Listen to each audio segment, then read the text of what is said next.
আসসালামু আলাইকুম। আজকের ভিডিওতে সবাইকে স্বাগতম। আপনি কি ইউরোপে থাকেন অথবা ইউরোপের কোনো কোম্পানিতে কাজ করেন? তাহলে নিশ্চয়ই এই 4টি অক্ষর আপনার জীবনে কিছুটা রহস্যময় সৃষ্টি করেছে। জিডিপিআর। ওয়েবসাইটে ঢুকলেই কুকিজ অ্যাকসেপ্ট করার নোটিফিকেশন, ইমেইলে প্রাইভেসি পলিসি আপডেটের বন্যা। মাঝে মাঝে মনে হয় এটা কি কোনো ভয়ঙ্কর নিয়ম, নাকি আমাদের বোকা বানানোর নতুন কোনো ফাঁদ। আমি বর্তমানে একটা কোম্পানিতে কাজ করছি সিনিয়র সফটওয়্যার ইঞ্জিনিয়ার হিসাবে। সো আমার কিছুটা হলেও বেসিক আন্ডারস্ট্যান্ডিং আছে জিডিপিআর সম্পর্কে। আজকের এই ভিডিওতে আমরা জিডিপিআর এর মুখোশ উন্মোচন করব ইনশাআল্লাহ। সবাই সঙ্গে থাকুন শেষ পর্যন্ত। সহজ কথায় জানবো জিডিপিআর কি এবং কেন এতটা গুরুত্বপূর্ণ, আর এটা কিভাবে আপনার তথ্যের ডিজিটাল বডিগার্ড হিসেবে কাজ করে। চলুন শুরু করি আল্লাহর নামে। জিডিপিআর আসলেও কি?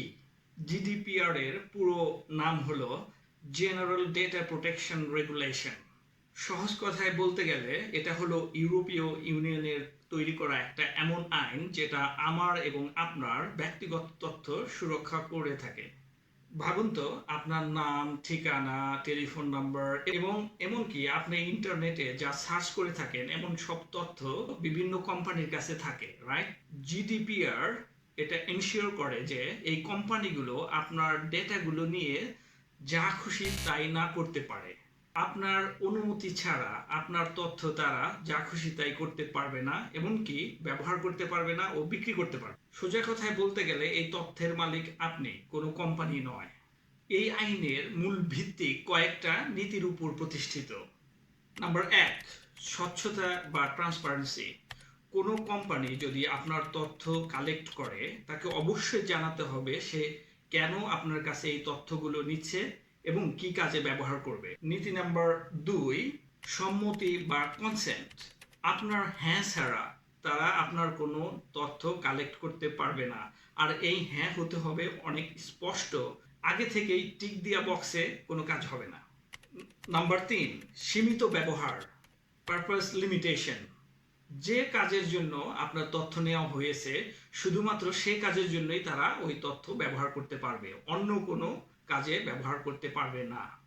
নাম্বার 4, তথ্য মুছে ফেলার অধিকার বা রাইট টু বি ফরগটেন। আপনি চাইলে তাদের সিস্টেম থেকে আপনার তথ্য পুরোপুরি মুছে ফেলতে পারবেন। এখন আমরা দেখব বিভিন্ন ক্যাটাগরির ডেটা। সব তথ্য সমান নয়। এখন একটা মজার প্রশ্ন করি, আপনার নাম এবং আপনার ধর্ম এই দুটো তথ্য কি একই রকম গুরুত্বপূর্ণ বা সংবেদনশীল বা সেন্সিটিভ? উত্তর দিন কমেন্টে। আপনার জুতোর সাইজ কিংবা আপনার রাজনৈতিক মতাদর্শ এই দুটো কি একই গুরুত্বপূর্ণ? একবার চিন্তা করুন। না, জিডিপিআর অনুযায়ী সব তথ্য এক না। কিছু ব্যক্তিগত তথ্যকে স্পেশাল ক্যাটাগরি অথবা বিশেষ শ্রেণীতে গণ্য করা হয়, কারণ এই তথ্যগুলো ভুল হাতে পড়লে আপনার বিরুদ্ধে বৈষম্যমূলক ব্যবহার করা হতে পারে অথবা আপনার বড় ধরনের কোনো ক্ষতি হতে পারে। এই বিশেষ তথ্যগুলো কি? চলুন একে একে দেখি। যেমন জাতি বা বর্ণ, আপনার রাজনৈতিক মতাদর্শ, আপনার ধর্মীয় বা দার্শনিক বিশ্বাস, ট্রেড ইউনিয়ন সদস্যপদ, আপনার স্বাস্থ্য বা হেলথ রিলেটেড ডেটা, জেনেটিক বা বায়োমেট্রিক ইনফরমেশন যেমন ফিঙ্গারপ্রিন্ট অথবা হতে পারে ফেস রিকগনিশন, আপনার যৌন জীবন সম্পর্কিত বিভিন্ন তথ্য, এই সবগুলোই স্পেশাল শ্রেণীর অন্তর্ভুক্ত। এই ধরনের তথ্যগুলোকে সংগ্রহ করার জন্য কোম্পানিদেরকে খুব বেশি সতর্ক থাকতে হয় এবং এই বিষয়গুলো খুব শক্ত আইন দ্বারা নিয়ন্ত্রণ করা হয়। আপনার অনুমতি ছাড়া এই ধরনের তথ্য তারা স্পর্শ করতে পারবে না। এখন আমরা দেখব অলাভজনক প্রতিষ্ঠান বা কোম্পানির জন্য জিডিপিআর কীরকম হয়। অনেকেই ভেবে থাকেন আমরা তো কোনো লাভ করে থাকি না, আমরা চ্যারিটেবল অর্গানাইজেশন, আমরা মানুষের বিভিন্ন সেবা করে থাকি, আমাদেরকেও কি এই কঠিন আইন মেনে চলতে হবে? উত্তরটা হলো হ্যাঁ, অবশ্যই আপনাকে মানতে হবে। ভাবুন একটা অলাভজনক সংস্থা বা ভলেন্টিয়ার অর্গানাইজেশন কি করে থাকে। তারা বিভিন্ন ডোনার বা দাতা, ভলেন্টিয়ার বা স্বেচ্ছাসেবক এবং সাহায্য প্রার্থীদের বিভিন্ন ডেটা সংগ্রহ করে থাকে। এই তথ্যের মধ্যে সংবেদনশীল তথ্য থাকতে পারে, যেমন একজন সাহায্য প্রার্থীর স্বাস্থ্য কিংবা তার পারিবারিক দুর্দশার তথ্যসমূহ এর মধ্যে থাকতে পারে। এগুলো সবই জিডিপিআর এর অন্তর্ভুক্ত ব্যক্তিগত তথ্য, এমনকি স্পেশাল ক্যাটাগরির ডেটা। তাই নন প্রফিট অর্গানাইজেশনের ক্ষেত্রেও একই নিয়ম প্রযোজ্য। আমরা এখন কথা বলবো সবচেয়ে ইন্টারেস্টিং পার্ট, নিয়ম ভাঙার শাস্তি কি হতে পারে, বা the real power of GDPR. এখন আপনার মনে প্রশ্ন আসতেই পারে, এত নিয়ম কানুন কোম্পানিগুলো কি আসলে মেনে চলে? যদি মেনে না চলে তাহলে শাস্তি বা কনসিকুয়েন্সি বা কি? জিডিপিআর লঙ্ঘনের জন্য দুই ধরনের আর্থিক জরিমানা হতে পারে। প্রথম স্তরের জরিমানা কি হতে পারে?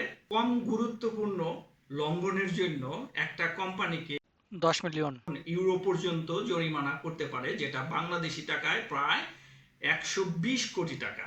যদি কোম্পানিটির বিভিন্ন দেশে শাখা প্রশাখা থেকে থাকে তাহলে তাহলে সবগুলো শাখার মোট বার্ষিক আয়ের 2% পর্যন্ত জরিমানা হতে পারে। এই দুটির মধ্যে যেটি বেশি সেটাই তার জরিমানার পরিমাণ। দ্বিতীয় স্তরের শাস্তি কি হতে পারে?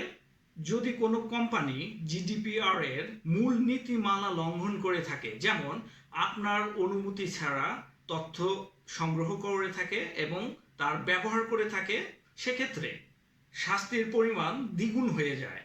সেক্ষেত্রে জরিমানার পরিমাণ হবে 20 মিলিয়ন ইউরো, প্রায় 240 কোটি টাকারও বেশি, অথবা তাদের সারা বিশ্বের যে পরিমাণ বার্ষিক আয় হয় তার 4% জরিমানা গুনতে হতে পারে।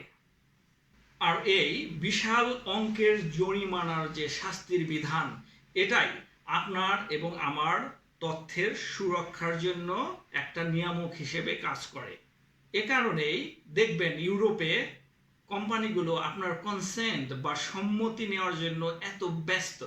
যেহেতু আইন ভাঙার শাস্তি অনেক ভয়াবহ, তাই আপনার অধিকারগুলো আদায় করা আগের থেকে অনেকাংশে সহজ। জিডিপিআর শুধুই নিয়ম কানুন নয়, এটি আপনার হাতে কিছু শক্তিশালী অধিকারও তুলে দিয়েছে। জেনে নিন আপনার মূল অধিকারগুলো কি কি। সঙ্গে থাকুন এবং দেখতে থাকুন। প্রথম অধিকার হচ্ছে আপনার জানার অধিকার। আপনার ডেটা কেন কালেক্ট করা হচ্ছে এবং কি কাজে ব্যবহার করা হবে এবং কিভাবে কালেক্ট করা হচ্ছে। 2 নাম্বার অধিকার হচ্ছে আপনার ডেটা অ্যাক্সেসের অধিকার। কোন কোম্পানির কাছে কি কি তথ্য আছে, একটা কপি চাওয়ার অধিকার আপনার আছে। নাম্বার 3, সংশোধনের অধিকার। কোনো তথ্যে যদি ভুল থাকে সেটা সংশোধন করার অধিকার আপনার রয়েছে। নাম্বার 4, তথ্য মুছে ফেলার অধিকার। আপনি চাইলেই তথ্যগুলো মুছে ফেলতে পারবেন। নাম্বার 5, আপত্তি জানানোর অধিকার। মার্কেটিং বা অন্য কোনো কাজে আপনার তথ্য ব্যবহারে আপত্তি জানানোর অধিকার আপনার রয়েছে। সুতরাং পরের বার যদি কোনো ইউরোপীয় ওয়েবসাইটে আপনি ব্রাউজ করেন, অবশ্যই তাদের কুকি পলিসি চেক করে নেবেন। কোনো অ্যাপ আপনার কাছে ডেটা অ্যাকসেপ্ট চাইলে ভয় পাবেন না, বা না বুঝে অ্যাকসেপ্ট বা অ্যালাউ বাটনে চাপ দেবেন না। এক মুহূর্ত ভাবুন, জিডিপিআর আপনাকে একটা বিশাল ক্ষমতা দিয়েছে, সেই ক্ষমতার সঠিক ব্যবহার করুন। আশা করি এই ভিডিওটা দেখার পর জিডিপিআর নিয়ে আপনাদের মনের রহস্য কিংবা ভয় কিছুটা হলেও কেটেছে। এটা কোনো ভয়ের বিষয় নয়, সচেতন হওয়ার বিষয়। বরঞ্চ এই ডিজিটাল যুগে জিডিপিআর আপনার তথ্য সুরক্ষার একটা শিল্ড বা বর্ম হিসেবে কাজ করবে। আপনার যদি জিডিপিআর নিয়ে কোনো মজার ঘটনা থাকে অথবা কোনো প্রশ্ন থাকে তাহলে অবশ্যই কমেন্ট করে জানান। ইনশাআল্লাহ আমরা ভবিষ্যতে আলোচনা করব। ভিডিওটি ভালো লাগলে লাইক বাটন চাপ দিতে ভুলবেন না, আর আপনার ইউরোপ প্রবাসী বন্ধুদের সাথে ভিডিওটি শেয়ার করুন। আর এই ধরনের গুরুত্বপূর্ণ বিষয়ের উপর আরও ভিডিও দেখতে চাইলে চ্যানেলটি সাবস্ক্রাইব করতে ভুলবেন না। সবাই ভালো থাকবেন এবং নিজের ডিজিটাল ফুটপ্রিন্ট নিয়ে সচেতন থাকবেন। আজকের মতো এতটুকুই। ভবিষ্যতে দেখা হবে অন্য কোনো ভিডিওতে। সে পর্যন্ত সবাই ভালো থাকুন। আসসালামু আলাইকুম।